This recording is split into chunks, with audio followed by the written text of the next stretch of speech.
What's going on, yo? It's another day on the Day One podcast. I'm your co-host, Anthony.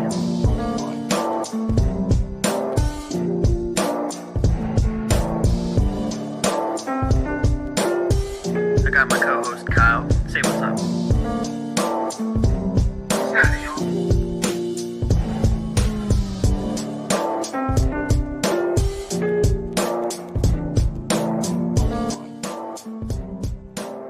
Let's get this shit going, baby. What's going on, y'all? It's another day on the Day One podcast. I'm your co-host, Anthony. That's not Kyle, but it's another Day One, former college football player, big-time finance bro in Philadelphia, Eagles enjoyer, my guy, Ben. Say what's up, bro. What's up, guys? Nice to be here. So, you're wondering where Kyle is at. He wanted me to leave you guys with a statement. He said, and I quote, "Let the people know that I was also fired with Robert Saleh and Joe Douglas. Put in his 2 weeks to go work with the Chiefs." So Kyle is going through it at the moment. So we're going to hold it down for him. So we've got a lot to talk about. We're going to talk about the NFL, this last week of games, get into this week, all the news and the drama going around the NFL. A lot's going on. A lot of people are getting canned. Coaching carousels are starting to heat up. So we'll get into it. Drop a like, comment, subscribe to all that fun stuff. Hit the bell so you don't miss a video, anything. You know, it's the heart of the NFL season. NBA Cup, deep into the heat. I know the Sixers aren't really doing that great, but Sixers are awful right now, man. yeah, it is what it is. But, all the sports are going, so you don't want to miss a beat. All right, so let's talk about some of these games from last week. Is there anywhere you want to start? Any games that jump out to you? Obviously, we're going to touch on the Birds. We'll touch on the Jets. Some other games. Yeah. I mean, so, when I think of last week, I think it really makes sense to start with the headliner, and that's that the Chiefs are no longer undefeated. Josh Allen had this MVP-esque drive to end the game. He didn't want to give the Chiefs a chance in overtime. They were being really aggressive on that last drive. He had I believe it was like a 30, 20-yard touchdown scamper to really seal things. 26 yards, yeah. He just absolutely put it on his back. He just said, "I'm him." Yeah, he did not, as I said before, he didn't want to leave it up to a coin toss, which has happened, I believe, at least twice in his career against Mahomes. He had that MVP-esque effort and, kind of put things into perspective for the rest of the league and, let people know that the Bills are legit and that the Chiefs can be beatable. I think despite that being a very notable win, I think the obvious game of the week had to have been the Chargers and the Bengals. I mean, that game was back and forth. The Chargers went up pretty big early. Then Joe Shiesty does his thing and comes back. Yep. And, the thing that really surprised me in that game was Justin Herbert's ability to, take guys like Quentin Johnson and Will Dissly and make them look like studs. And, I think Justin Herbert kind of put us all on notice there and let everyone know that he's still a guy that deserves to be talked about when you talk about the top 10, top 8 quarterbacks in the league. He's right up there with everyone else. Masterful. Kudos. Yeah, kudos to the Chargers. I mean, Jim Harbaugh and the fact that they've really leaned on the run game. That's something we've seen a lot around the league, but especially with them, just because they don't have the pass catchers that they once did. So utilizing J.K. Dobbins and Gus Edwards, the old Baltimore tandem, that's done wonders for them. And Justin Herbert is bringing the guys around. We always knew he had the talent, but it was just a matter of like putting situations together. And stats are one thing, but winning games like that is a huge deal. And having a guy like John Harbaugh in his ear that has been in those situations, knows what it takes to win. He's played quarterback, so he can definitely bring Justin Herbert to where everybody, especially the media, thinks he should be, and that's a top quarterback fighting for playoff wins. But that Cincinnati team, it's disappointing to say the least. Not to say that I didn't expect them to kind of fall off the beginning of the season, just because they lost so much defensively, and the lack of a run game has also killed them. I don't know. What were your thoughts on Cincinnati before coming into the season, and just kind of where they're at now? Are Yeah, they? so yeah, with Cincinnati, it's pretty tough because they're in arguably the hardest division in all of the NFL. They play in the AFC North, right? And going into last year, I think we assumed that division was going to be a little more competitive than it has been this year. Right now, it's a two-horse race between the Steelers and the Ravens. Yeah. With the Bengals and Browns just falling off a cliff. Going into the season, I still expected the Bengals to, maybe not win the AFC North, right? But to be competing for a wild card spot right now. And, yeah, with that loss against the Chargers, I start to question this team's ability to win those shootouts and do well in those close games. Gosh, when it was so not this week, but the week prior against the Ravens, they got in a crazy shootout. Jamar Chase has 170 something yards, I think 3 touchdowns.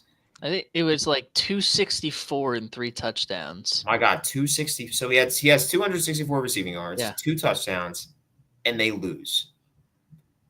I mean, and they drove down the field for the game-winning touchdown. They did, and tried to go for 2 and didn't get it. They go exactly, and sitting at 4-7, you're really on the outside looking in. You need to win. You can only really afford one more loss if you're looking to get that wild card spot. And that wild card spot is going to be a lot more competitive this year because you have the 7-3 Chargers battling for it, the 6-5 Broncos, which I never thought I'd fucking say. Yeah, we didn't think either. the 7-4 Ravens and the 5-6 Colts. Mm-hmm. You got to do something. Right. Yeah. And then on top of that, you got the Dolphins. Yeah. The Dolphins, the 4-6 Dolphins are roaring back there as well. Now that Tua is healthy. So, if I'm a Cincinnati fan, I wouldn't say all hope is lost yet. Reason being, you have the talent. You have Joe Burrow. You have Jamar Chase. Yeah. You have Trey Hendrickson, who has been sneakily one of the best edge rushers in the NFL this year. You have a great coach. Yeah, you have a great coach in Zach Taylor. And then you also have an amazing defensive coordinator. It's really going to come down to their next few games. I believe that they are actually on a bye in week 12, which could not be better for that team. I mean, they need some time to recoup. Week 13 on December 1st, they play the Steelers. I mean, that's tough out. That's a tough out. And then, it doesn't really are they get a little for that? So that game, or is it in Pittsburgh? Oh gosh, I'm not quite sure. It looks like they're at home. Okay. They're at home. So that's interesting. But after that, they're catching a little bit of a break. They play Dallas, which is huge. Yeah. So yeah, I mean, just to break it down really fast, they end the season Pittsburgh, Dallas, Cleveland, Tennessee. So in order, rather, Pittsburgh, Dallas, Tennessee, Cleveland, and then their final game of the year is going to be against the Broncos. I think they can go. I think it's realistic to say they can go 4-1 in that stretch. It's going to be tough, though. And the games that I'm specifically looking at that are going to be tough is, the Steelers. And then at the end of the year against the Broncos, because that might be that game against the Broncos, that last game of the season against the Broncos. That's for playoff position or playoff berth. Yeah, that might be for a playoff berth. That might be one of those electric week 17 games where it's a win or go home scenario for both teams. So, the path is still there, but God. At 4-7, it's really tough. There is no margin for error at that point. And I agree with you. The offense alone can definitely get them to 4-1 in that stretch. I just worry about that defense, just because I know they have Trey Hendrickson, but as a unit, they lost so much from last year that made them a good unit. I wouldn't say great, but a good unit. That it's tough. I mean, you think about our game against the Bengals a couple weeks ago. You had Washington go in there and carve them up. Other teams, I mean, Baltimore twice. They just put up points, and when the offense can't outshoot them in the fire match, then this is where you get. So their ceiling for sure is making the playoffs. I just don't know once they get to the wild card round if they can go any further. But yeah, we'll see. Yeah, and I think that the big thing, at least year over year for them, was when you go ahead and you lose a guy like DJ Reader, who is one of the premier defensive tackles in the NFL. Mm-hmm. To the Lions, bro. I know that's one that's one that I think really hurt this defense. I mean, yeah. He was the heart and soul of that defense. The secondary is young. Cam Taylor-Britt is intriguing. Yeah, he's a dog, low key. He's come on. He's had a couple. He's solid, but you got to remember, like, Dax Hill's a young guy too. He's holding down the secondary back there at the safety spot. I mean, you got Logan Wilson and Jermaine Pratt in the middle, who are two of the more solid players on that defense. Yep. But you look at the rest of the defense, and it's kind of like, okay, like, is this, what's the plan here? Because it doesn't look great. It really doesn't. Right now, it's, instead of the replacement for DJ Reader was supposed to be Sheldon Rankins. He's out. So it's fucking Chris Jenkins and McKinley Jackson, both young guys rotating in at that weak side defensive tackle spot. Then at your strong side linebacker spot, you have Akeem Davis Gaither, who's a younger guy. He was out of App State. Was a really fast, good pass coverage guy when he was coming in, but still unproven. Cam Taylor-Britt, pretty solid, but as I said before, unproven. You've got Geno Stone at free safety, who's pretty solid. He's good. Von Bell at safety, pretty solid. Mm-hmm. Josh Newton, though, starting at right cornerback as a rookie is, that's a guy that gets exposed usually. Not exposed, but a guy that gets picked on. He gets picked on. As he should be, honestly. Right. So, I also think that Orlando Brown being out for the year has been hurting Joe Shiesty, but yeah, absolutely. But hey, they have the cards to run it in the AFC. So we'll see. Yeah. We'll see how it fares out for them. Definitely a good time for them to get the bye week and kind of lock in for this last sprint of games. Speaking of a rookie corner on a team, I think we should just go right to them. How about them Birds, bro? Yeah. Oh yeah. Huge win against the Washington Commanders. I mean, I'd be lying if I said the first half didn't concern me a little bit. The offense looked extremely inconsistent. The offense and our special teams was awful. Special teams, as in our kicking game. Our kicking game sucked. Yeah, kicking, punting. Actually, I think this was like Braden Mann's worst game. Yeah, punting. It was a special teams disaster. Offense looked really slow in the first half. Jalen wasn't really connecting with guys, but I think we halftime adjustments were made. And we realized, hey, like, we have one of the best running backs in the NFL. Why don't we just give him the football? Exactly. And then we came out second half, and it was Saquon's game from there. And got to give props to the defense too, because the score 26-18 is not indicative of how the game was actually played. That last touchdown and 2-point conversion, it was garbage time. It was really 26-10. Yeah, exactly, and should have been an even larger margin of victory because Jake Elliott missed an extra point and 2 field goals. Yeah, he left at least 6 points on the board. Yeah, he left. Yeah, 7. Yeah, 7. So it should have been 30. 33-10 or 33-18 if that guy makes all of his kicks and extra points. Yeah. So So yeah, final score definitely wasn't indicative of the performance, but hats off to Vic Fangio for absolutely turning this defense around. I mean, we came into this game with all the media pundits saying that Jaden Daniels was him. He's going to torch this defense. He's really going to show out on Thursday Night Football. We had the perfect game plan to shut him down. We completely took away Terry McLaurin and any downfield passers, and it was all checkdowns. And yeah, even on his rushing, like N'Kobe Dean was there as a spy a little bit, and he did a great job. Usually, when you spy a mobile quarterback, that's when they really bite you in the ass. But it worked. yeah, he did a really good job there. And you can get nervous playing a guy like Jaden Daniels because you're completely right. When you spy a quarterback, that's you as a defensive coordinator respecting that. Hey, that's the 11th guy in the field. But when you do something like that, you're forcing someone else to be in a one-on-one situation that may not be favorable.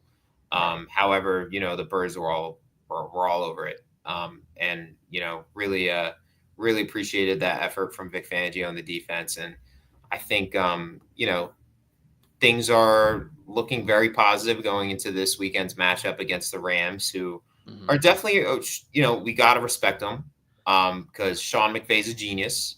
He's won a Super Bowl. Matt Stafford is going to be a Hall of Famer. Puka Nacua and Cooper Kupp are both healthy. Kieran Williams is healthy and a dog. You were just talking about Quinion. In LA, they have a defensive rookie of the year candidate, Jared Verse, who's a pretty solid edge rusher. They also have Braden Fisk plugging up the middle too. So you can list a bunch of names in LA, but I still feel confident in the Eagles. Chances. I mean, we're just peaking at the right time. Yeah. Kind of my outlook on the Eagles going into the season was, okay, this defense has a lot of moving parts, new coordinator, a lot of new players, a lot of turnover. It's going to take them a couple weeks to kind of get their footing. So it's going to be shaky the first 4 or 5 weeks of the season. But once they get to about week 8, week 9, we're going to start to really see them kind of pick it up and see what kind of unit that they've been. That's exactly how it's turned out. I mean, it did look shaky the first 4 weeks, but again, in today's NFL, it's kind of the extension of the preseason. But after that bye week, came out swinging. The stats have said it. We have the number 1 defense in the NFL in terms of total yards per game. Yep. Number 1 defense. Absolutely. I know the opponents might not be the best, but you can only play who's on your schedule. And these guys are confident. They're humming. Vic Fangio has them playing good. And like you said, I'm pretty confident going into next week. It's definitely going to be a challenge for Quinion and Slay going up against Cooper Kupp and Puka Nacua and the boys in LA. But yeah, last year we took care of business with Sean Desai and the boys. Yeah, we did. So I don't have any reason to believe that like this defense is completely different from that one. I think we're locking shit up. I do too. I'm very excited. The only thing that sucks is it's a primetime game, which is like hate that 8:20 slot. Forces me to stay up and I know. Wake up all early groggy morning Monday. next morning, but but I'm still excited for it. And something that else I wanted to touch up on. Two teams that have had less than ideal seasons, or disappointing seasons, actually, I think I should say. The Colts and the Jets. This was a slugfest of the two most disappointing teams in the AFC, in my opinion. I think a lot of people had very high expectations for both the Colts and the Jets. This was Anthony Richardson's first game back after being benched. After he was tired. So he's fully rested up, bro. Yeah, he's fully rested, right? But I've got to give it to the kid. He bounced back. I mean, he had 2 fumbles, which is really bad, but he didn't throw an interception. He had 272 passing yards, touchdown, and he ran in 2 touchdowns as well. Yeah, he looked good. Mm-hmm. The Jets. It's not that the Jets look bad. I mean, Aaron Rodgers was very efficient. He only had 7 incomplete passes, threw 2 touchdowns. Breece Hall ran for 78 yards, ran in a touchdown. I think the defense really isn't. I mean, it's a good defense. They have some talent, but on the back end, you get some questions when a guy like Jalen Mills is starting. You know what I'm saying? Yeah. Not no disrespect to Jalen Mills. I love him with all my Yeah. heart. But He's our dog, but he's at the end of his career. He's not. He's a Yeah. veteran now. he's not Green Goblin like he was in 2017, bro. Exactly. He's a veteran player that probably shouldn't be playing that many snaps. Isaiah Oliver, the former early pick from of the Falcons, he's getting fucking reps. Like you got these guys that are getting reps in, and you're like, what? Like, it confuses you a little bit. And obviously Hassan Reddick's a guy that's still getting back up to speed. He's really trying to he said, quote unquote, or sources close to him said that he is, quote unquote, trying to get as many sacks as he can and then just leave and sign elsewhere. So essentially the reports of him sack hunting last year are true. Yeah, he's sack hunting. Allegations are true. he wants to earn a nice fat contract. Yeah. But you thought like the push for Devontae Adams, you really thought was going to do something, and it's like, dude, this team is dead in the fucking 3-8. Yeah. I mean, and How guess does what, that man? happen with a team this talented? All of these guys, like, how does that happen? I don't think we've ever seen a team with this much talent just collapse like this. Oh, dude, the 2011 Eagles for sure. I mean, I don't know if that's on close, par. bro. It's not on par, but there have been a lot of teams that. Perfect example, in my opinion. I don't know if you remember, but Bill Belichick in 2021. This is the year. It was 2020 or 2021. Whatever is the first year. Yes, when he makes all these weird signings in free agency, like gets Cam Newton, gets Nelson Aguilar, Hunter Henry, Jonnu Smith, like he's stacking up this roster, and everybody's like, yo, like the Patriots are about to be legit this year. Stacks up the defensive side of the ball. I believe that's when they got Jabril Peppers. And then they went, I think, gosh, didn't they end up going like 7-9? Like they were around 500.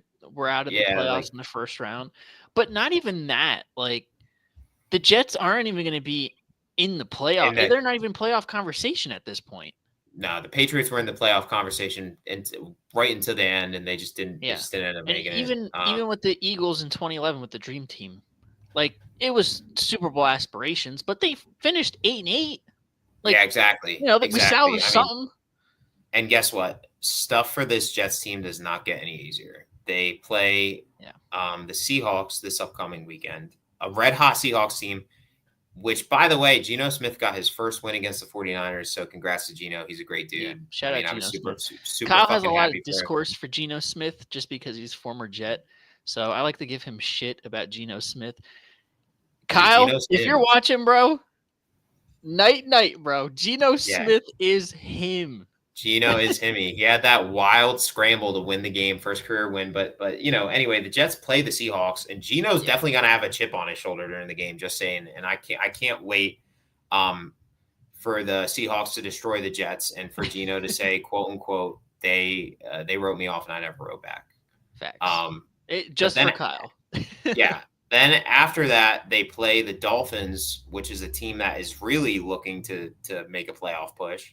Yeah. They play the Jaguars after that, which is like, okay, like, maybe that's the one fucking. You should be able to win that game. Should be able to win that game, right? Yeah. Then it's the Rams, the Bills, and the Dolphins. I've got to be honest with you. Out of the 6 games I just listed for you, I really see them going 1-5 to end the season. They might win at most 2 or 3. Yeah, I'm being generous. Yeah, I'd say exactly. Probably 2. I'll give them 2 wins. I can agree with that sentiment because they're probably going to beat the Jaguars, and then after that they might sneak in a win that like an upset. Something. Yeah, exactly. They might split with Miami, or who knows, maybe even LA. They win against LA, a team like that, but they're not beating the fucking Bills. The only way, actually, wait. So they play the Bills in the last game of the season. Yeah, they might beat them then because the Bills will probably have the division locked up. If they're not playing for seeding, Exactly. So who knows? You might be right. Maybe they win against the Jaguars and the Bills. Regardless, that's still an ugly year. That puts you at 5-12. That's Yeah. extremely disappointing. Yeah, and Um, I'll tell you right now, when we did our predictions before the season, because we we run through the entire schedule from week 1 to the Super Bowl. I think the bottom for the Jets was 12-5 or 11-6. oh my God. So for that, Wow. yeah, the expectations on this Severe program were underperformance. at an all-time high. I'm not gonna lie. I had them at like 12 or 13 wins. So like this, for this all to transpire for me especially is just so perplexing that they're really only going to win like 5 or 6 games. Like this is just Yeah. I I don't think there's ever been a collapse this bad in the NFL. I Yeah, I really mean don't. that's insanity, dude. I mean it's very unfortunate, and it sucks because our generation in particular, Aaron Rodgers is one of those guys that we grew up watching, and we were like, yo, Yeah. like this guy is like, he's great, like he's greatness, and I mean it's not that he's playing poorly, but like you're like, oh my gosh, like just Like this fucking is how he's retire going already. now. Yeah, yeah, this is how he's going out. Like he's going out actually very ironically in a Brett Favre esque fashion, Yeah. leaves Green Bay, Goes to the Jets, try. doesn't go well. What's going to happen next? Is he going to Minnesota? Yeah, I don't know, man. We'll Yeah. see, but yeah, But yeah, it's not going well in New York. You have the owner coming out saying we should bench Aaron Rodgers 4 weeks into the year, hands on. My thing, I think, and the question is like, what is the issue with the Jets? God, I think it's ownership. At I this think point, I we've think you might be right. expounded every other avenue of what could be possibly wrong. We fired the head coach. The GM just got fired. Our guy Joe Douglas. We've changed offensive coordinators. We've changed, we've made trades. We've got Devontae Adams. We're gonna get Jerry Jeudy, but that fell through. And Yeah, here we are sitting 3-8. yeah. I'd have to agree with your sentiment there. It's probably ownership, especially based on that expose that was just released about Woody Johnson. Yeah. If he is trying to make these management level decisions, saying let's trade Aaron Rodgers. Oh no, I don't want to trade Alan Lazard away for Jerry Jeudy. That's, by the way, like a great trade. He should have done that. Yeah. Oh, I don't want to start Tony Adams at safety. What the fuck are you talking about, Yeah. dude? Telling Tony Adams for who? yeah, right. For starting Jalen Mills over fucking Tony Adams. Yeah. It's like, what's going on here? And then forcing Joe Douglas to fire his right hand man before he ultimately gets fired. Firing Robert Saleh right before Saleh was about to take away Nathaniel Hackett's play calling duties. The organization just reeks of mismanagement, and it's very unfortunate because that's a big market team, and that fan base deserves success more than any fan base right now in the NFL, other than Detroit, in my opinion. And the Eagles, because I always want us to have success. So yeah, obviously, yeah, I always want the Eagles to win, but I mean, those Jets fans have been through purgatory. They deserve they something. thought they had someone in Sanchez. He ended up not being too good. They thought they had somebody in Geno. He is actually good. He just wasn't good with the Jets. He was just a late bloomer. They thought they had Sam Darnold. He's also a late bloomer. Yeah, it's just which is interesting though, because he's not even really a late bloomer. Like, this surprised me, but Sam Darnold's 26.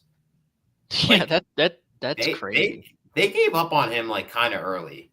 But hey, he's right. They wrote him off, and he's not right back at all. That dude's about to get himself some premium money to come in and be the starter, bridge quarterback somewhere like New York or Tennessee, because I think Tennessee's moving on from Levis. Possibly Carolina, because Carolina is extremely non-committal toward Bryce Young. I mean, possibly Vegas, but I think we all know Vegas is going to probably end up getting Shedeur Sanders. Yeah. But who knows? Yeah, we'll see. But yeah, it's a shame, and hopefully they come out of purgatory at some point, because again, they have talent on the roster. It's so mind-boggling that a roster that talented, as constructed, just can't even get to 500. Dude, they hands down they have the best. They have two of the one of the best young corners and one of the best young receivers, and then one of the best young running backs in the NFL. Yeah. Brees Hall, Garrett Wilson, and Sauce Gardner is a great young core trio to build on. Yeah, and Quinn and Williams in the interior as well. Oh yeah, that guy, he's young too. He's still young. Like you got all these young guys, young franchise pillars to build around, and you're somehow fucking this up. Yeah. I mean, they might have to draft. They realistically, they might have to draft a guy next year. I don't see Aaron Rodgers playing anyone. I can see him playing next year. I 100% see him being the starter of the New York Jets next season. After that, he might be done. He's probably done after that. I hate to say it. Now, it'll be interesting to see, and this kind of, is an interesting transition into our coaching carousel conversation, like who's the head coach there next year? Because there are a lot of guys that are sitting at home on their couches this year that probably should have gotten jobs in the league. Notably Bill Belichick, Mike Vrabel. He will never be in the New York Jets building. Well, no, not after what he did. Hell would have to freeze over for Bill Belichick to be the head coach. And I mean, also he obviously was the head coach of the Patriots, rivals and whatnot. But like a guy like Vrabel, who's a culture builder, like imagine him going into the that building and turning that defense. I mean, I'd imagine that he would mesh very well with Aaron Rodgers as well. Yeah. But like also look at a guy like Ben Johnson. Oh God, yeah. Who's up for head coach job after this year, I'd say. The Jets have pieces around to have a top offense in the league. They have defense, obviously. I don't see why if they're still a quarterback away, if Aaron Rodgers isn't going to be there, and you're going to try to draft a guy, maybe like a Cam Ward or a Jalen Milroe or some guy like in the first round. That could be an intriguing spot for a Ben Johnson. You never know. Oh yeah, Ben Johnson or Bobby Slowick. He's a very talented offensive coordinator over there in Houston. He was a guy that people thought they thought he was going to get hired last cycle. Same with Ben Johnson. Yeah. Aaron Glenn, he's the defensive coordinator for Detroit. He's a guy that has been getting a lot of attention just because of what he's been able to do with that Detroit defense with, by the way, like not insanely talented players. Alex Anzalone is the starting middle linebacker in Detroit. Yeah. Although he just got hurt. So now it's Jack Campbell and Malcolm Rodriguez heading up that linebacking core. And then at corner, they don't look great. Like they drafted Terrion Arnold and then they traded for Sean Murphy Bunting, but it's not like Kirby Joseph's still there. Yeah, I mean, he's in safety, isn't he? Yeah, he's playing at safety. They have Branch moving between safety and corner, and that Branch, by the way, is a fucking stud. Like that guy is a freak of nature, amazing defensive. I wanted us to draft Branch. Oh yeah, he is a guy that can play. I mean, him and DeJean are kind of similar in the fact that they can play probably every position in the defensive backfield. But Branch is so freakishly athletic that he's just better than DeJean. Like he's just more athletic than DeJean. Yeah. And Coop's pretty athletic. Coop's an athletic dude. He's a guy. Yeah, exactly. He's a very athletic guy who's been playing well.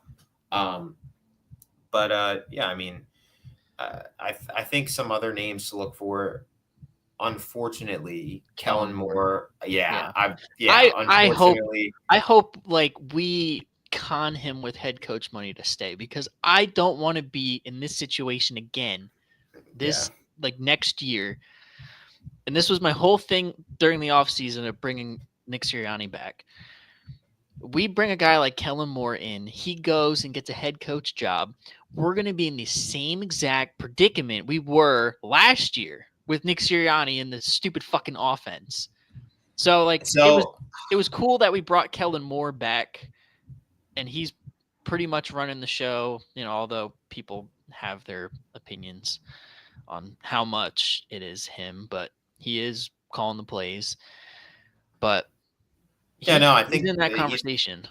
He is, and Fangio stated, I think, that he kind of wants to be in Philly. I don't see him getting another head coaching job, Yeah, especially yeah, no, after this is he his kind of last call. had He that. said that. Yeah, like especially after he had that very interesting tenure in Denver.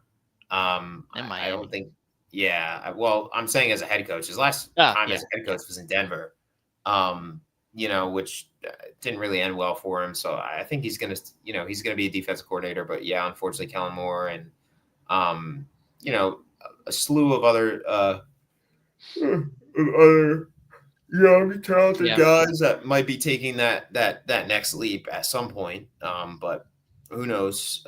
It'll be interesting to see because at the end of the day, very good point. It was a great tweet that I saw that was brought up on Twitter, and this guy said that he believes leashes on NFL head coaches are very short, and yeah, he said for example, the Browns have 2 wins. Kevin Stefanski's still a good head coach.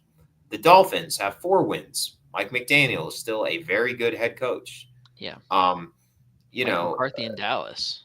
he's still as people like He's to have a he's lot of okay. controversial. Yeah, He's not he's I'm bad, not but I'm not saying he's great. Yeah, I'm yeah, definitely not. I'm not saying he's great, but he is an NFL head coach. I'll say that much, right? yeah, Um, Zach Taylor, the yeah, Bengals aren't doing too well. He's still a guy who went to the Super Bowl. He's still a great head coach. yeah, So yeah, and it's just tough, because yeah, I think in the NFL now, I don't know what changed, but I feel like owners have such a short leash on their head coaches, and they or another name I'm going to bring up that some people may not agree with. Brian Dable is a good coach. I mean, I agree with you. I if see, and I'm scared. Like, not that I want the Giants to succeed or anything, but like Dayball is a good head coach, and I'm scared that he's going to be the scapegoat in all of this Oh, dude, nonsense. he will. I don't know if he will, because the one thing I will say is Yeah, Dable came in. I mean, first of all, a lot of people need to remember this guy kind of put Josh Allen on the map. Not to yeah, not to say that all of Josh's success is attributed to Dable, but yeah, he like, did. I mean, there was a noticeable drop off when he left to be head coach of the Giants for a while yeah, there. That his play took a nosedive until this yeah. year. So Dable, and Dable fucking made Daniel Jones look good that year that they went 10-7 and won a playoff game in Minnesota. Yeah, So it's not Dable. It's what it is. It's unfortunate to say because he's a really passionate guy, but John Mara, the owner of the New York Giants, when he made the decision to pay Daniel Jones over Saquon Barkley, he made a grave fucking mistake. A yeah, grave, grave, grave mistake. Because guess what? And this is me calling my shot here, and I'm going to be interesting. I'm interested to see how this will end up, coming playing out. into fruition. Yeah, But I believe that Tommy DeVito will come in these last 6 weeks of the season, hmm and I think he goes at least 3-3, and I think that will prove to people, hey, wait a minute, maybe Dable isn't a fucking idiot. Maybe he just needs a half decent quarterback. yeah. It's the same thing that Like, happened last year. They were in top 5 draft position. Tommy DeVito comes in, takes the league by storm. They go 3-3 or some. They went 500 in the stretch that he was in, yeah, yeah, and knocked them out of the top 5. and I look at these games that they play, and like, okay, they're playing. Oh, well, they're Playing playing the Tampa this Buccaneers, week. who had a very silent fall off. They're now 4-6. Yeah, So who yeah. knows? That's Maybe. something that doesn't get talked about a lot either. Kyle's a Baker guy on this show, so the Baker hype was pretty loud at the peak, but I mean, we haven't been on the pod for as of late, so it has been a silent fall off. Though I mean, they've been dealing with injuries, but yeah, it's I nobody's mean, talking about the Bucks falling bro, off. these guys came out swinging. Yeah, They're Detroit's only loss of the season. yeah, Like legit team, legit head coach. Todd Bowles is a great dude, great yep, head coach, great defensive mastermind. Um, you look at that offense and you see Rashad White, you see Bucky Irving, you see Cade Otton, you see Chris Yep. Godwin, you see Mike Evans, but they're dealing with receiver injuries in the receiver room because Godwin ended up Godwin's getting out that, for the that. year. Yeah, that Mike really. Evans should be back this week, but he's been gone for a while. Yeah, and I think that's really hindered the offense. And when you look at the defense, I think that they have some good guys. Of course, you got Levante David. You've got Antoine Winfield in the back there. You've got Carlton Davis, who's a really solid corner. Jamel Dean, really solid corner. Now, Carlton Davis is in Detroit now. Was it Sean? Oh no, Sean Murphy Bunting went to Tennessee. Carlton Davis is in Detroit. So it's Zion McCollum is who it is starting on the outside. That is Tristan McCollum. Tristan McCollum's twin brother, the backup safety for the Eagles. But you look at that defense, you're like, like it's all right. I mean, Vita Vea is really good. Yep. Still have Levante David, like you said. Yeah. So not an awful unit there, but the scheme of Todd Bowles definitely elevates up the talent around. Yeah.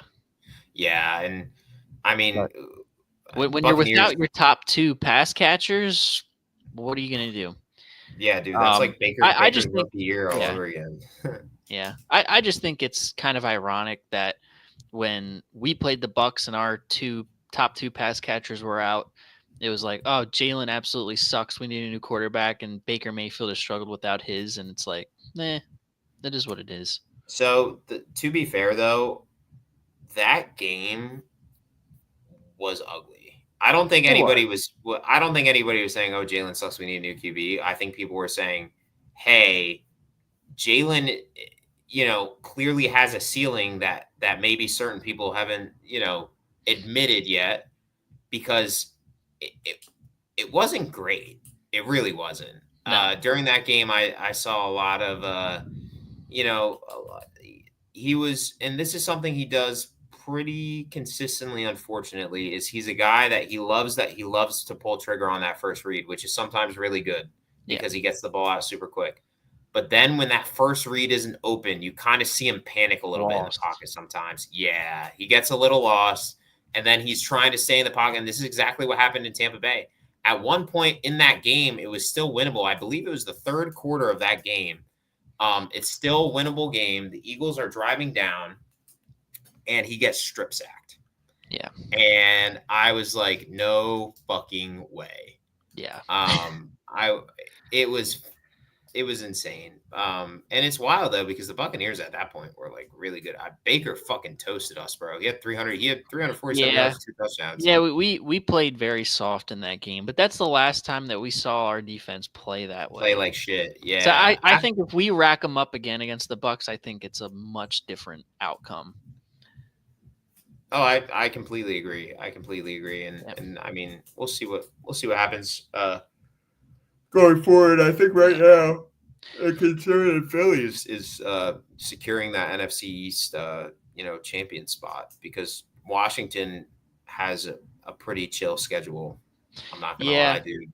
I feel like they peaked too early though. Yeah, but here's the thing. They've played some pretty cupcakey games. The Bears game, that Hail Mary was crazy, kind of fluky, but I mean, a win is a win. I mean, you could say the Eagles were fluky with our win against the Saints, who are now one of the shittiest teams in the NFL. Yeah, you know what I'm saying? Yeah. But I mean, their record against 5 teams over 500 is 0. Yeah, not good, not good. But the good thing is they play the Cowboys. After the Cowboys, they get to go play Tennessee, which is another fucking shithole. Yeah, they got to see us one more time, but yeah, but I don't think they're. I mean, at that point. Well, I guess it really depends on what seeding is looking like, because I think we play them. I think they're our last game of the season. Are they or no? No, I think it's the Giants. I think we play. Yes, you're right. We played the Giants last game of the season. So no, we play them after Dallas comes to Philly on the 29th. Okay. Yeah, I'm actually really excited for that game. Fuck Dallas. Yeah, that's gonna be a body bag in Kelly Green. Yep. Yeah. Oh yeah. Fuck Dallas, and I mean that. Yeah. Um, but yeah, I mean I don't know. We'll see what happens with them. I'm intrigued by Jaden Daniels. I mean, he's a great prospect. He still has a lot to learn. Yeah. Um, but he, I mean, has been by. He's probably the favorite to win Rookie of the Year. I love Bo. I think Bo's actually giving him a little bit of a run for his money, but until Yeah, Bo gets, especially as of late, Bo Nix is definitely a dark horse for that. dude, Man's had 4 tutties in his last game. Almost, he threw for like nearly 400 yards and 4 tutties. Like that's insane Yeah. to do as a rookie. But nobody's talking about it because he's on the Broncos. And it's also they're probably not talking about it because he's also I think he's like 26. Yeah. Like he's kind of unk status as a rookie. Yeah. It's like a and Ben Simmons Rookie of the Year. yeah. And the other thing with it though, which is I kind of don't understand, is like he should be getting his flowers because it's not like they went in and they played some shitty team. Dude, They played the Falcons, and the Falcons have been a good team this year. The Falcons they are didn't an just NFC beat playoff them. contender. Yeah, they didn't just fucking beat the Falcons. They like whooped put them. their meat on the Falcons. Yeah, so okay, he didn't throw for almost 400 yards. He threw for 307, but he still did throw 4 touchdowns. Yeah. I mean, and he was finding a bunch of different guys. He did a great job spreading the ball out. I mean, what more can you ask for, right? Right. He doesn't have the best talent around him, if any, other than Cortland Sutton, Javonte Williams. Like he's taken a bunch of plumbers and electricians to the playoffs. Let's be for real.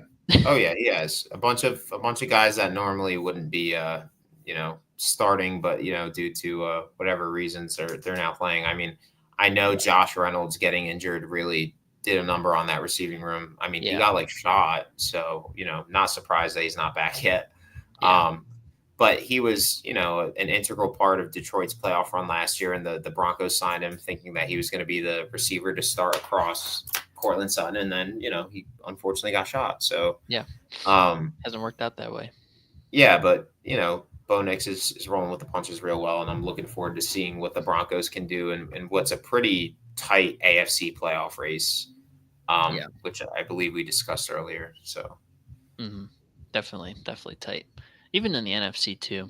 It's crazy that like the parity in both conferences and just the league in general, how many good teams there are. Well, yeah, because right now the worst teams in the league have 2 wins. I mean, I think there have been points in time where, oh no, I don't know. I think most teams usually have at least 1 win by week 12. I don't know I think the last time a team didn't have at least 1 win by week 12, it was that really shitty Browns team from like 2017. They went winless. Yeah, they did with oh my gosh, Deshaun Kaiser. Yeah. Corey Coleman as the wide receiver 1 drops what would have been the go-ahead touchdown to win their final game of the season against Green Bay, and he just drops it. Just sums up their season in 1 game.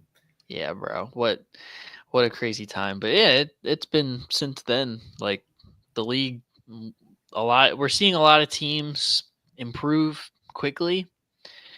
And it kind of goes to your point of coaches having a short leash because you see how quickly teams can turn it around, and it's like at the same time it could fall apart that quick.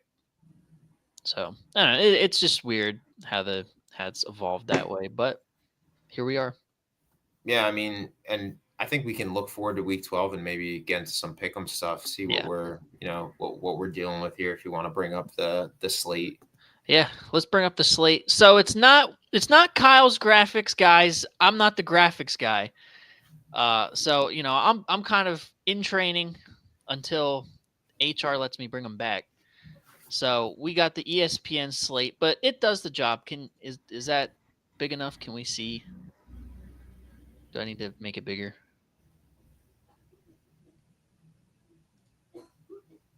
Here, I'll just make it a little bit bigger. All right, is that good? Yeah, I think that works. All right, cool. All right, so we'll touch on these kind of briefly. The first matchup here, Steelers in Cleveland taking on the Browns. Prime Video. I can't believe that AFC that's a North Thursday night matchup. football game. That's such a fucking bad game. Yeah, Steelers on the road, 3.5-point favorites. Yeah, I think with this one, look, I've got to say that Browns team really surprised me in Jameis's first start when he got the upset win at home against Baltimore. Yeah. Because of that upset win, I don't know if I would take the Pittsburgh spread. I still think Pittsburgh is going to win, though. I mean, I think their defense is great, and Jameis has been playing awfully since that win against the Ravens. A few things to look at in this game. Nick Chubb, he was obviously recently taken off the PUP list. He's been, getting eased back into the lineup. He's still their number one running back, but we haven't seen him get too much usage. So he'll be a really big factor in this game as to whether or not Cleveland stays close. When you look at Pittsburgh, the big thing for them is that with Russell Wilson coming in as their starting quarterback, they now have the deep ball, which is something that this offense hasn't had since Ben Roethlisberger was there. So, when you have George Pickens and the newly acquired Mike Williams on the outside running downfield, you can make some really cool things happen. And the offensive line has been playing great. Najee Harris has been playing well. So I really think Pittsburgh runs away with it. I mean, the defense is just so much better. One of the best defenses in the league with TJ Watt, recently acquired Preston Smith. Joey Porter Jr. is a great young corner. You got Minkah Fitzpatrick, one of the best safeties in the league. Yeah, I'm with you there. I'm on the Steelers bandwagon. I just think that defense is going to be too much for Jameis Winston to overcome. I mean, we all love the Jameis Winston experience. I love him, man. This Steelers defense has just been playing lights out as of late. And dude, I'll buy a fucking Jameis Winston Browns jersey. I don't give a fuck. know what's funny, bro? And it encapsulates the Jameis Winston experience. I watched it live. The first game that he won against the Ravens. He nearly threw a pick before the game-winning touchdown. Yeah. Yeah. The pass before that touchdown, bro, literally telegraphed that the pass to the Ravens defender, I think it was Kyle Hamilton, dropped it. Yeah, he dropped it. Yeah. Pick six. Next play, Jameis Winston fucking deep over the middle touchdown. Win the game. It's the Jameis Winston experience, baby. There's nothing like it. It's one of the most interesting experiences in football. Yeah. It should be a no contest, unfortunately. That's why the tickets are as low as $33. But it's in Cleveland. So who knows? Anything can happen. Yeah, in Cleveland, it's supposed to rain, so yeah. I'm with you though. Pittsburgh's definitely gonna run away with that. Next game, another divisional game. Vikings on the road in Chicago taking on the Bears. Minnesota is also 3.5-point road favorites. This is also an interesting one because, Chicago is kind of a team we looked at as, they're going to be in playoff conversations. They're going to be a lot better because they have Caleb Williams. And the Vikings, they're rebuilding. They're probably not going to be in the conversation. And it's pretty much flip-flopped. Like the Vikings, if it wasn't for Detroit being so freaking good, the Vikings are probably leading this division with Sam Darnold renaissance, and the Bears are dealing with their own struggles. Yeah, I've got to, I couldn't have said it better myself. I mean, the Vikings, coming into this season, very low expectations. Kirk left and they signed Sam Darnold. Everyone's thinking that they're probably going to have a top 15 pick at least this year. But, the complete opposite happened. We have Sam Darnold really stepping into and embracing that Kevin O'Connell offense that, is headlined by Justin Jefferson and Jordan Addison on the outside. He's recently got TJ Hawkinson back at the tight end position, what's helped. And Aaron Jones is having a career resurgence in Minnesota. Not that he ever really fell off, but he's looking good. And the Bears just look they look so disappointing. They can't get the ball to DJ Moore. They can't get the ball to Keenan Allen. They can't get the ball to Rome Odunze. I mean, it's nothing short of disappointing on offense, right? And, look, it's being played at Soldier Field, but I don't like the vibes around this Bears team. I would definitely take Minnesota covering the spread, and I think Minnesota is going to go in there and probably end up beating the Bears. I just don't see enough offensively, and that defense. I mean, you've got some talented playmakers there. You've got TJ Edwards up the middle. You've got Jalen Johnson, who's one of the best corners in football. Tremaine You've got Edmonds right next to him as well. exactly, and then you got Jaquan Brisker, great young safety. But when you look at their pass rush and their interior D line, there are a lot of questions. So I just see Minnesota going in and running away with it. Mm-hmm.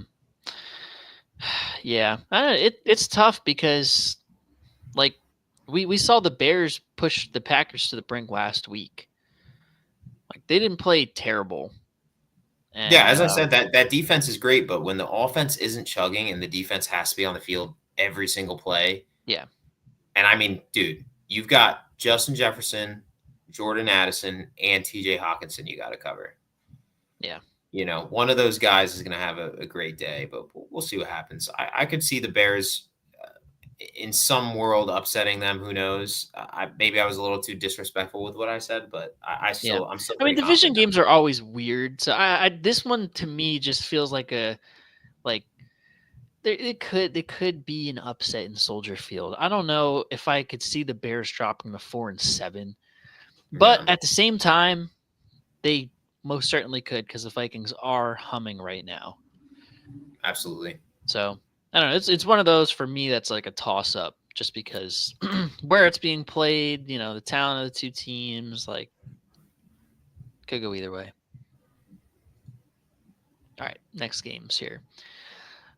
Detroit Lions on the road in Indianapolis, taking on the Colts. 7.5-point road favorites. The Lions are. After what we saw last week, like, are we betting against the Detroit Lions here? I mean, the one thing I will say to play devil's advocate is if you've ever been on the roller coaster of the Jameis Winston experience, you'll love the fucking Anthony Richardson experience. Because this guy is the same exact way. I mean, you'll see him overthrow a receiver, but then he connects with a guy on a deep touchdown. Yeah. He's able to run in touchdowns. The Colts defense, I mean, this one's really short for me. The Colts defense is really not that great. Definitely respectable. It's a respectable unit. Don't get me wrong. You got DeForest Buckner that heads up that unit. EJ Speed's a great linebacker. But, who are the it factor guys? I don't know. Zaire Franklin, he's okay. Yeah. But yeah, exactly. It's really, really not a great unit defensively, and offensively, Anthony Richardson's still trying to find his rhythm. That Detroit Lions defense is still good. Fuck, I would take Detroit minus fucking 9.5 if I could. I mean, I'm with you there. I think this is going to be another 38-7 type game. I could see Detroit winning by at least 2 scores. Yeah. I mean, it's for the run that they're on right now, it is absolutely ridiculous. They're by far the best team in the NFC. I think we're number 2, but it's like Lions, Eagles, and then like everybody else. Yeah. Stephen A. Smith actually made a very interesting. He had a quote about that, just saying that the NFC, it's really the Eagles and the Lions running the table, and everyone else just seems to be, I mean, the Vikings are the next best team, but even they don't really seem like they could hang in there with the Birds or the Lions. Yeah. I mean, they already lost to the Lions, so there's nothing else really to be said there. Right. Yeah, I totally agree with that. That's exactly how I feel about it. But yeah, Lions by 1 million. Yeah. Next game, another divisional game. Patriots on the road in Miami taking on the Dolphins. Dolphins 7.5-point favorites at home. Miami Dolphins, they since they got Tua Tagovailoa back, they have been cooking. Yeah, I think the thing here, though, I mean, Drake May looked really good last week. He did. He was playing against a seasoned LA Rams team and looked amazing. Went down to the wire. He threw an interception that many thought was possibly miscommunication between him and his receiver. It's kind of what it looked like. I don't think I would take Miami 7.5. I actually am confident enough to say I think I would take Patriots plus 7.5. I think, I still think Miami probably wins this game, but I think it's going to be a lot closer than people think. Yeah. Drake May, his development has been amazing. That Patriots defense is, I mean, they've got some ballers on that defense, dude. And Gerard Mayo is a great Yeah. defensive mind. So I could see it coming down the wire, but you got to remember, man, this is being played in Miami against a red hot team that just got their quarterback, their leader back. Yeah. I think the Dolphins win it, but it'll be a close one. Yeah, I could totally see that happening too. But I can also see, because we've seen the potential of this Dolphins offense. This could totally be like the Lions. They win by 2 scores. Oh yeah, you got a guy like Like, Tyreek running downfield. Jalen Waddle, Jonnu Smith's found himself a very good role in this offense. Yeah, Devon they're a team that has lacked like a solid tight end presence. So for him to step up in that role, Gesicki, and then he left. But yeah, I mean, another interesting player to watch on Miami that has been very quiet this year is Odell Beckham Jr. I feel like everybody forgot that the guy that we were all looking up to in high school is in fact on the Dolphins. Yeah, still playing football in 2024, bro. Yep. I respect the fuck out of him for that. Yeah, but to your point about the Patriots, they like a lot of these games, maybe not all of them, but a good portion of these games, it's been close to the very end. And the record might not be indicative of it, but I think they're a little bit better than people give them credit for, myself included. But and division games, like I said about a couple of the matchups earlier, like it could go either way. But I think Miami definitely takes care of business. They are red hot right now. They're humming. They're getting themselves right back in the playoff conversation at the right time. And yeah. Yeah, I mean, it'll be interesting. And then up next, we got the Buccaneers and Giants. This will be Tommy DeVito's first start. Listen, I think Giants cover. I think they upset the Buccaneers. I'm glad that we are on the same page because I saw that this is being played in East Rutherford. You've got a fan favorite coming back as the starting QB. And you know what? I'm not saying Tommy DeVito is more talented than Daniel Jones because I'm going to be honest, I don't think he is. I don't think he's more talented. I don't think he's more athletic. But what Tommy DeVito has that Daniel Jones doesn't is he's got a pair of fucking balls, dude. That guy's going to rip. He's going to rip it down the field. And I think that's what Daniel Jones is really afraid to do at certain points in time. And, as I said before, there's something to be said about being a fan favorite. He's coming into MetLife, friendly territory. The crowd's going to be cheering his name. He has something to prove. They've been chanting for him for weeks. Yeah, he's an undrafted free agent. He wants to prove to people that he can be a starting quarterback in the NFL. I can definitely see the Giants winning this football game. They have Tyrone Tracy, who's been a huge hit for them. I mean, he is possibly, I don't want to say he'll be as good as Saquon, but he's looking that he could maybe fill that role. Not fill Saquon's shoes, but he can fill the role as RB1 for them. On top of that, they of course have Devin Singletary that can always come in and take a few carries if need be. Yeah, he's been very disappointing. And it's crazy how you look at the contracts, like with him and Saquon, they are like almost identical. So that whole narrative of, we don't have enough to pay Saquon, I think it's just bullshit. It's bullshit, yeah. But, he's there if they need him. You got Malik Neighbors, dog, Theo Johnson, rookie tight end who's very athletic. Mm-hmm. You got Darius Slayton, who's good old reliable, and then you got Wendell Robinson, who's a very athletic playmaker. So Tommy DeVito's got some weapons on offense, and it's just up to him, dude. It's all on him. I mean, the Giants' defense is really good. That's one thing I'll give them is that is actually a very talented unit that has really good players on it. You got Brian Burns, you got Aziz oh my gosh, Ojulari. I can't even pronounce. Yeah, Ojulari. Yeah. You got Drew Phillips, the rookie corner, who's been pretty solid this year. You got Tyler Nubin, the rookie safety, who's been good. The disappointing parts of this defense, and of course, I'm forgetting Dexter Lawrence. He's the main stay in this defense. Kayvon Thibodeau. But I was about to mention that Deontay Banks has actually been quite disappointing. Yeah. He got scolded on the sideline after getting hurdled by Najee Harris. His effort and just performance is something that coaches have been a little outspoken of. And if you look at the tape, He's burnt. he doesn't do too well, and Deontay Banks really struggles at the top of the route when the receiver is about to make some separation. So, long story short, though, I think the Giants cover +6. I'm even confident enough to say I think they win. Yeah. It's all dependent on how much of an impact Mike Evans makes in his return, if he returns. It sounds like he's going to play this week.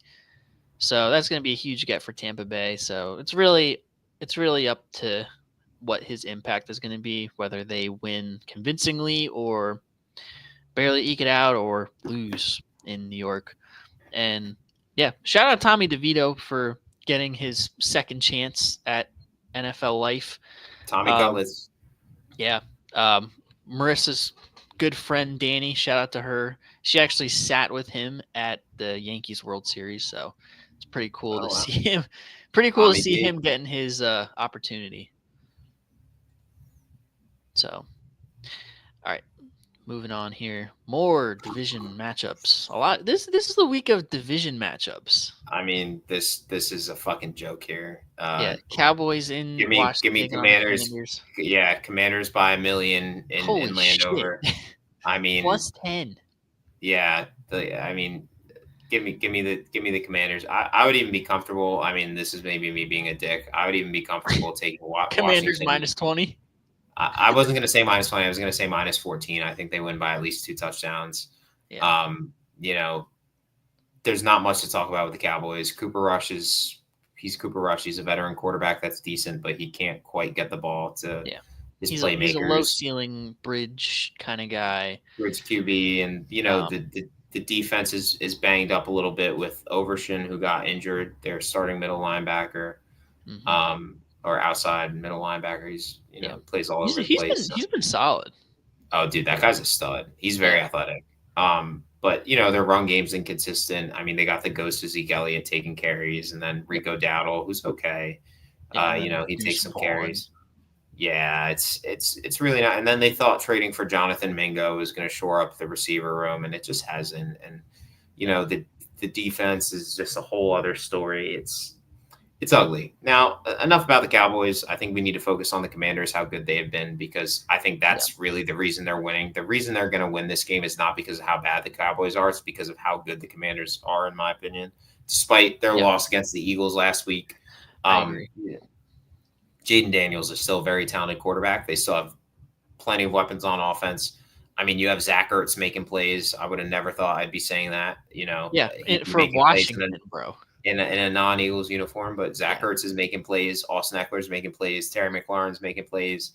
Noah Brown is making plays. De'Ami Brown. Yeah, I mean they've got playmakers everywhere.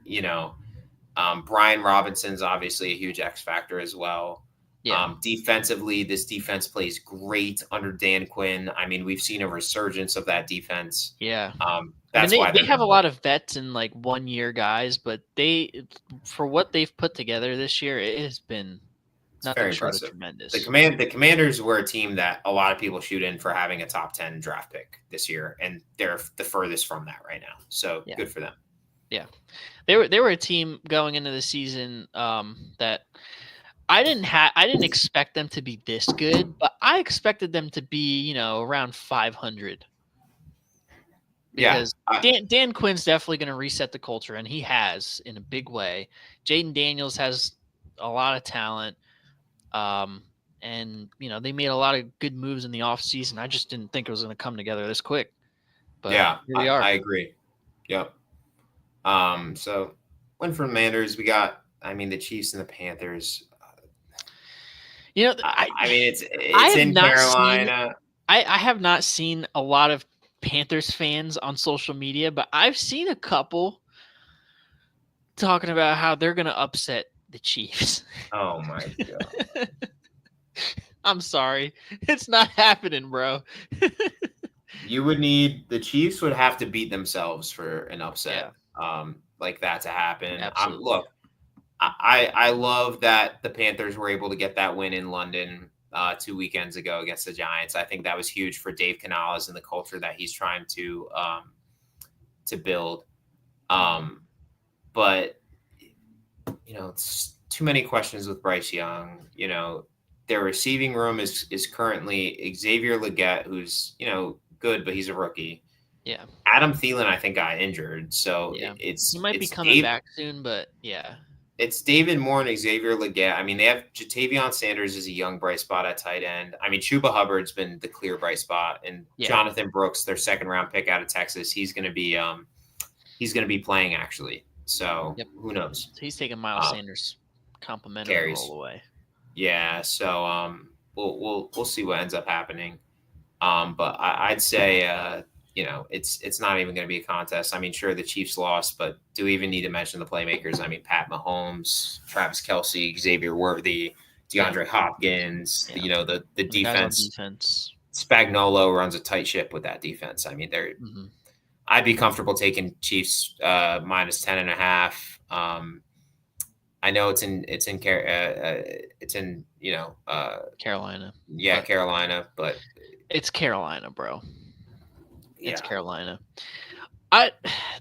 The Chiefs have been an interesting team this year, though, just because they feel so beatable, yet they've gone this long without losing a game up until they played Buffalo. Well, it's because all segments of the game for those guys are perfect, dude. They play great special teams, as evidenced by the blocked field goal against the Broncos. The offense plays great, as evidenced by the numerous fourth quarter, go ahead drives they've had this year. And the defense comes in clutch when it has to. Yeah. So. Yeah, I mean, situational football always wins out, no matter how much talent you have. So having Andy Reid and Spags and those guys to carry the load when push comes to shove, that's the difference. Yeah. But I will say, I think if we rack them up in the bowl, I think we get our get back. I agree. And now up next year, we have a very interesting matchup. And I say interesting Titans just because Houston. I still think Houston covers -8. Reason being, I mean, D'Amico Ryans is a great defensive mind, and that defense has been playing amazing. They're coming off a red hot win against Dallas. You got C.J. Stroud, who's going to be throwing to, Tank Dell and Nico Collins, who's now back. Joe Mixon's been looking like a stud. And the Titans, quite frankly, just haven't looked all that impressive this year. Will Levis has looked improved. He's had some really bad turnover issues in the beginning of the year. He's looked improved, but I hate to say it. They made a mistake hiring Brian Callahan as their head coach. I don't think he's an NFL head coach. I think he's one of the few first-year head coaches that might get fired this year. Yeah. I just don't see how he comes in and wins. So. Yeah, I don't either, especially Houston kind of being in the thick of it for seeding, coming off a big win against Dallas. They're rolling at the right time. Although CJ Stroud has struggled as of late. That's also something not a lot of people have been talking about. But I mean, it's always going to be an uphill battle for Tennessee where they're at right now. Yeah, so I'm comfortable with that, and you know what? Good luck to Tennessee. They need the top 10 pick. So hopefully they lose. Up next, Broncos Raiders. Wow, some of these matchups are so shitty. Give me the fucking dude. Yeah. I would be comfortable with taking Denver minus 10.5 here. I mean, I get that it's in Vegas, and one thing I will highlight about this Vegas team is, believe it or not, somehow they have one of the top secondaries in the league. I might be misspewing this statistic. They have allowed either the third or seventh least passing yards per game, which is weird. Interesting. Because they have a decent secondary. You got Nate Hobbs, you got Jack Jones, Jacorian Bennett, Trayvon Morey, really good safety. Yep. But one of the better secondaries in the league, but literally everything else about that team's dog shit. Gardner Minshew sucks. they outside of Jacoby Myers and Brock Bowers, it's like, well, Yeah. who's the playmakers on offense? And the answer is you Yeah. have none. It's Alexander Madison. Um, Yeah. So Use your answer for letting Josh Jacobs go. yeah, and then I think it's more important to talk about how good the Broncos are. Bo Nix looks amazing. Yep. Sean Payton's really been able to right the ship there. The defense is playing great. I see this as a win that helped further cement the Broncos into that AFC wildcard spot. And I think it also puts Antonio Pierce possibly on the hot seat. Yeah. I think his leash is getting a little shorter because he had that great finish. He finished 5-5 as the interim head coach, which was promising. But he's been 2-8 this year. Has made very questionable calls when it comes to time management and those fourth down decisions that head coaches aren't the guys making the call for. And it's just ugly. So give me Denver minus 10.5, and hopefully the Raiders get Shedeur Sanders. Yeah, or Travis Hunter. One of those guys. Yeah. The next game on the slate, though, is now interesting. you talk about shitty matchups. This is not a shitty matchup. The next two are actually really good. Yeah. 49ers in Lambeau taking on the Packers. Packers are 2-point home favorites. 49ers are they have their backs against the wall. Dude, in injuries. The NFC West, injuries they in their name. They don't have any tiebreakers with any of the teams, the Seahawks, Rams. Worst division record. This is a must win for the San Francisco 49ers.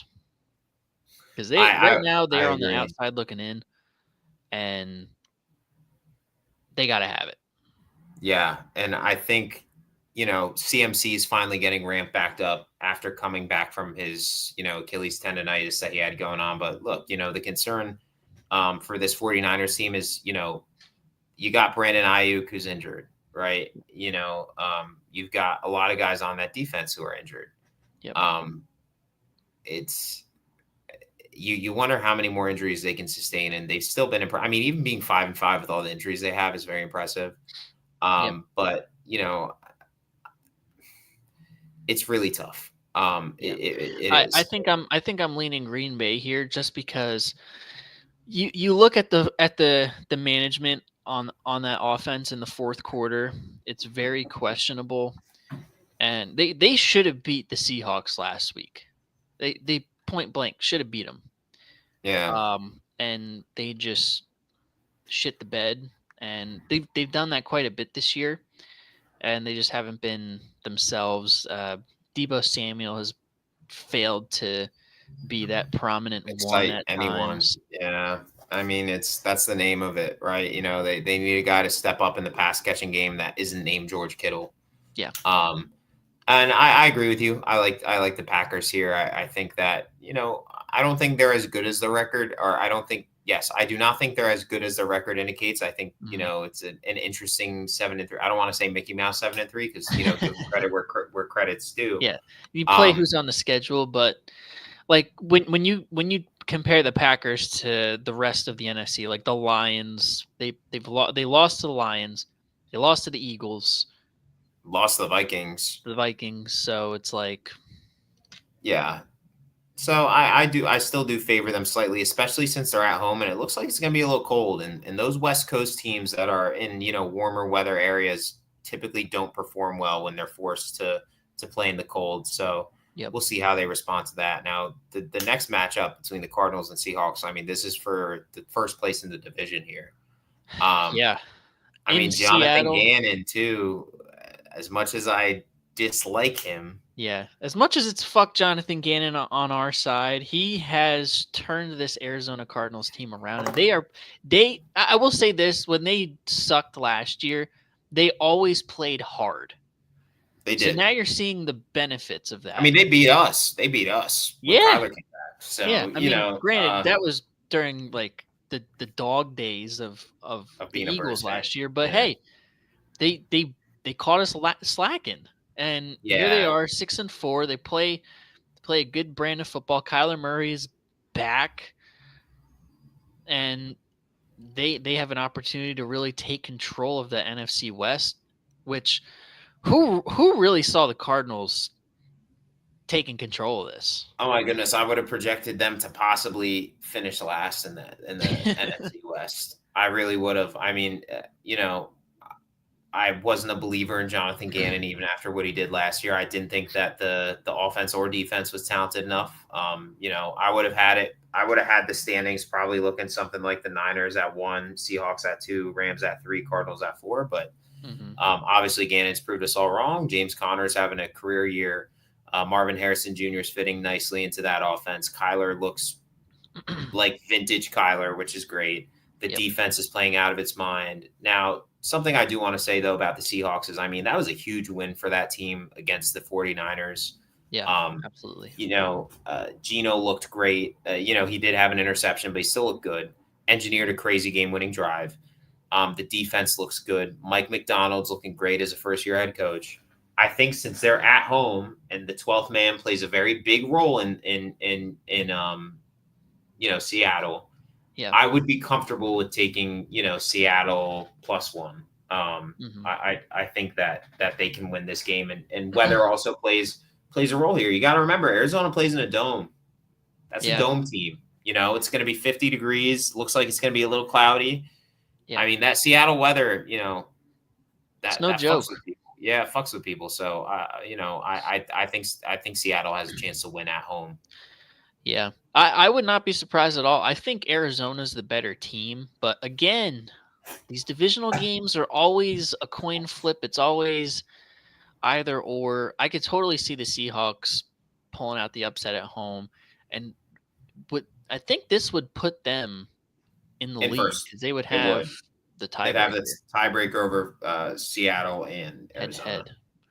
Yeah. Although the Cardinals, if it came down to division, I think the Cardinals would have it because they have the best so far. But who knows?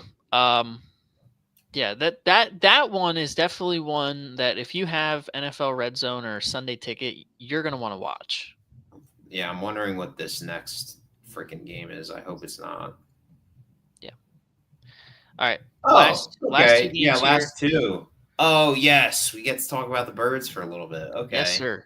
So, Sunday Night Football, Eagles in LA taking on the Rams. We're 3-point road favorites. I mean,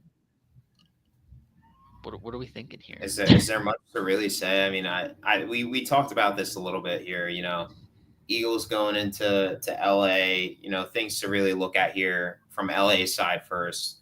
I mean, you always got to respect Sean McVay. He's one of the best coaches currently in the NFL. Great young offensive mind.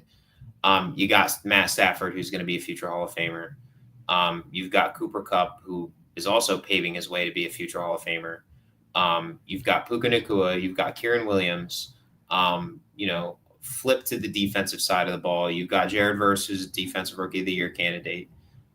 You have Braden Fisk, who's a rookie and who's contributing pretty well. You've got some really solid players on that defensive unit. And, the one thing, though, about LA is that their defense has been inconsistent at times because they don't have the name brand or household names. They're just kind of throwing guys out there. I mean, Kobe Durant, I think, is their CB1. They traded Tre'Davious White to the Ravens, so their DB room got even weaker. Yeah. I think, in my opinion, that's going to be the difference in the game. I think we saw it with Miami that they were porous in the pass game. I think we're going to see that here. Although, we've seen this Eagles passing attack struggle at times this year. I don't know if it's like Jalen not being on the same page as Kellen Moore, or like we said, he's just, missing reads or whatnot. But it's going to be important for that pass game to get going and really take advantage, because we have the personnel advantage when it comes to the outsides.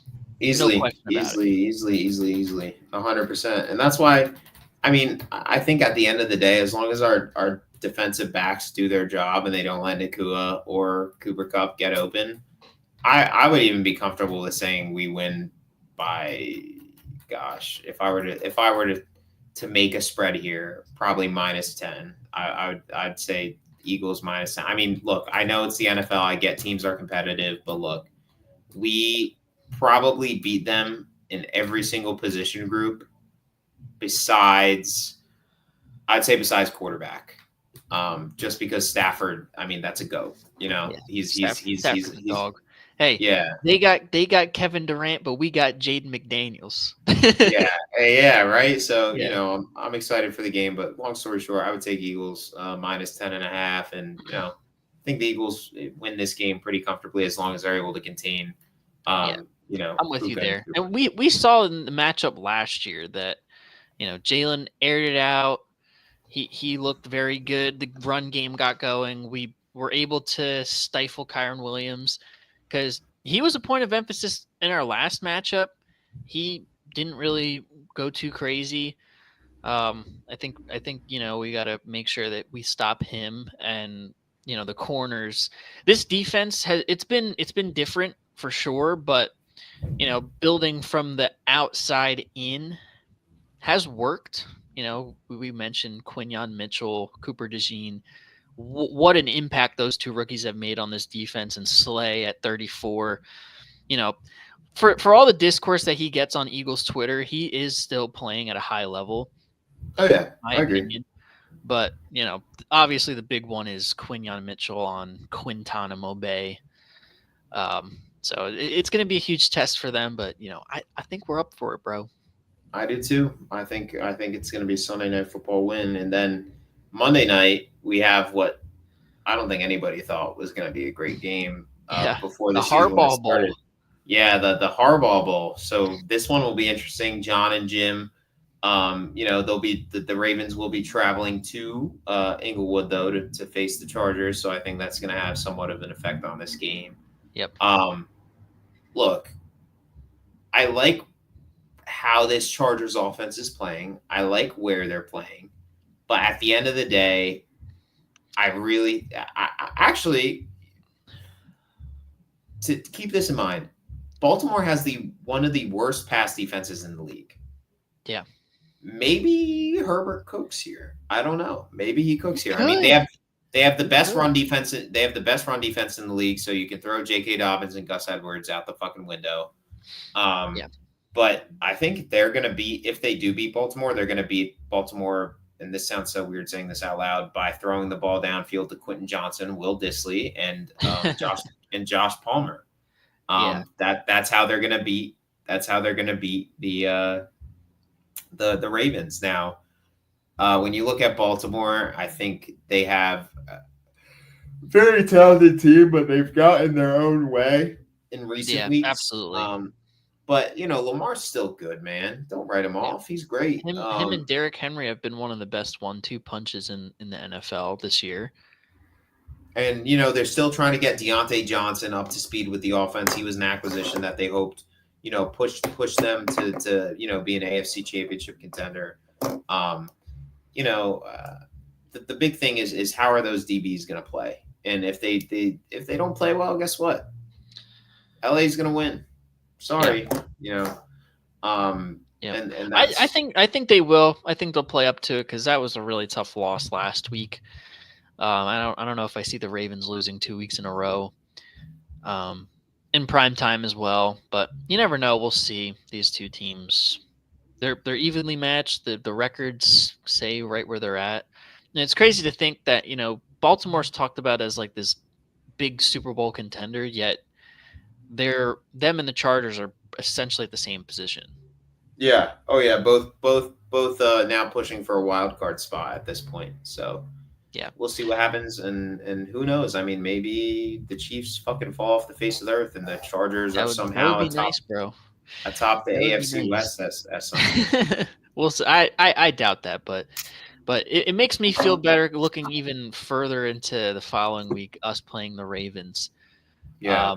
Looking into the beginning of the year, it was like, oh my goodness, we got to go to California, then we got to fly back and go down to Baltimore. That's gonna be a tough ask, but seeing that Baltimore has to do it as well, it takes away as much of the advantage for Baltimore, having that home game when we have to travel West Coast back to East Coast. So I feel like that makes that game for us a lot more winnable.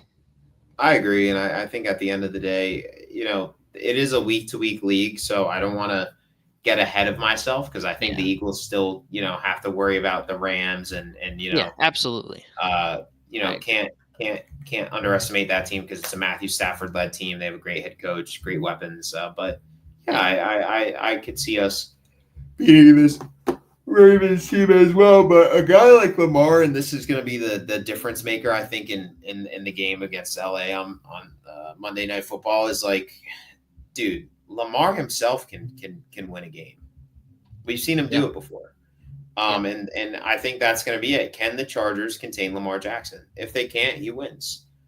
Because this isn't a team that can just rely on giving the ball to Derrick Henry. Because guess what? They're just going to stack the box. You need to be able to let Lamar step back, read the field, throw the ball. If nothing's open, do what he does best and scramble.